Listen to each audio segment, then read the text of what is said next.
काय मागणी आहे? फाशी द्या आताच. आत्ताच फाशी द्या.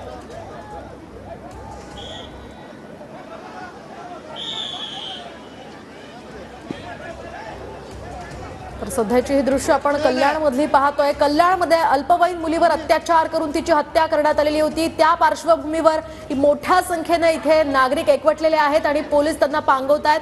खरं तर महाराष्ट्रामध्ये अतिशय भीषण अशी परिस्थिती निर्माण झाली आहे गुन्हेगारी संदर्भात आणि ती गुन्हेगारी रोखण्याचं एक मोठं आव्हान सध्या पोलिसांसमोर आहे। त्यामुळे आता जनता कुठेतरी जनतेचा रोष अशा प्रकारे बाहेर पडतोय।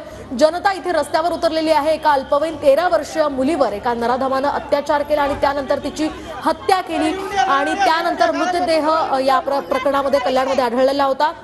आता या प्रकरणात आरोपीला जरी अटक केली असली तरी सुद्धा त्याला फाशीची शिक्षा द्या, नाहीतर जनतेच्या स्वाधीन करा अशी मागणी या जनतेनं केली आहे आणि याच जनतेला आता उत्तर पोलीस देताना पाहायला मिळत आहेत। आरोपीला फाशीची शिक्षा देत नाही तोपर्यंत पीडितेवर अंत्यसंस्कार करणार नाही अशी भूमिका या ठिकाणी तिच्या कुटुंबियांनी आणि संपूर्णपणे जनतेनं घेतली आहे। त्या सगळ्या पार्श्वभूमीवर आता मोठा निर्णय सरकारला घ्यावा लागणार आहे। आताच आपण गिरीश महाजन यांची सुद्धा प्रतिक्रिया पाहिली।